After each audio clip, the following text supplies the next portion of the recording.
नमस्कार, मेरा नाम डॉक्टर बॉबी मित्रोलिया है और मैं डीएम गैस्ट्रोएंटरोलॉजिस्ट हूँ। आज हम बात करेंगे पित्त की थैली की पथरी के बारे में। तो पित्त की थैली जो है हमारे पेट में ऊपर वाले हिस्से में राइट साइड में होती है, जो कि लीवर के नीचे रहती है और इसमें इसका काम रहता है पित्त को स्टोर करना, जो कि हमारे लीवर में बनता है। तो जब ये ज्यादा स्टिमुलेट नहीं होती है या फिर किसी दवाई के कारण जिनका वजन ज्यादा होता है या फीमेल्स जो 40-50 ईयर्स की एज होती है, तो उन मरीजों में पित्त की थैली में पथरी बनने के चांसेस ज्यादा रहते हैं। तो इसके लक्षण होते हैं जैसे कि मरीज को राइट साइड में पेन होता है, बैक में पेन होता है और राइट शोल्डर में पेन होता है। कई बार मरीज को थोड़ा उल्टी जैसा मन होता है और ये एपिसोडिक पेन होता है, बेसिकली कि हमेशा दर्द नहीं रहता है, कभी कभी दर्द होता है। तो अगर मरीज को इसमें दर्द हो रहा है और मरीज को दिक्कत है तो इस ट्रीटमेंट करवाना आवश्यक है। किसी भी मरीज को जिसकी पित्त की थैली में पथरी है, उसको पीलिया हो जाता है या बुखार आ रहा है या पेन बहुत ज्यादा हो जाता है, तो उसको जब भी हॉस्पिटल लेके आना है। इसमें एक कॉम्प्लिकेशन होती है, या तो पित्त की थैली का इन्फेक्शन हो गया है या फिर जो पित्त की थैली में पथरी है वो पित्त की नली में आ गई है, तो मरीज को पीलिया होता है। नॉर्मली पित्त की थैली में अगर पथरी है तो मरीज को पीलिया नहीं होता है, तो उसका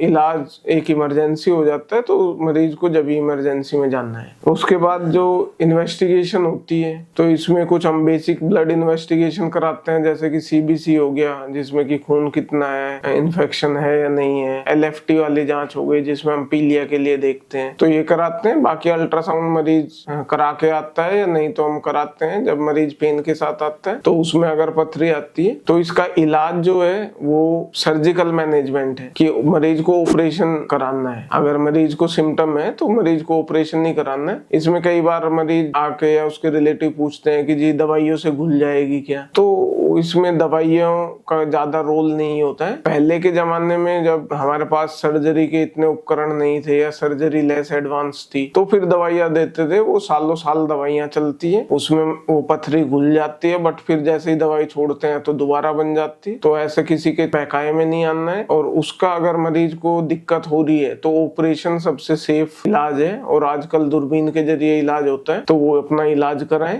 एक चीज और इसमें मैं बताना चाहूंगा कि सभी पित्त की थैली में अगर पथरी आई है तो उसका ऑपरेशन नहीं कराना है कि जी हमने अल्ट्रासाउंड किसी और चीज के लिए कराया था और उसमें पित्त की थैली में पथरी बताई है तो हमें पित्त की थैली का ऑपरेशन कराना है, तो ऐसे नहीं होता है। अगर पथरी लेस देन 3 सेंटीमीटर 3 सेंटीमीटर से कम की है तो उसमें हमें पित्त की थैली का ऑपरेशन कराने की ज्यादा जरूरत नहीं रहती अगर मरीज को कोई दिक्कत नहीं है। अगर दिक्कत है और पथरी चाहे 1 सेंटीमीटर की है उससे कम है तो भी हमें ऑपरेशन कराना है। अगर किसी के घर में पित्त की थैली के कैंसर हुआ है किसी को, तो उसमें हम ऑपरेशन करा सकते हैं। या फिर कोई और सर्जरी, बड़ी सर्जरी हो रही है, जैसे कि कोई किसी का वजन ज्यादा है, उसको वेट रिडक्शन सर्जरी करानी है या बाईपास हो रहा है, तो उसके साथ में ही पित्त की थैली को भी निकाल देते हैं ताकि बाद में सर्जरी ना करनी पड़े। अदरवाइज सारी पित्त की पथरी को निकालना जरूरी नहीं। और उसमें जो कैंसर का रिस्क, जैसे कि मरीज कई बार पूछते हैं कि जी इसमें कैंसर का रिस्क रहता है, तो रिस्क होता है बट वो बहुत कम होता है। जैसे कि अगर 0.01% रिस्क रहता है, उस रिस्क के बेसिस पे हम सभी के पित्त की थैली नहीं निकालते हैं। तो इसलिए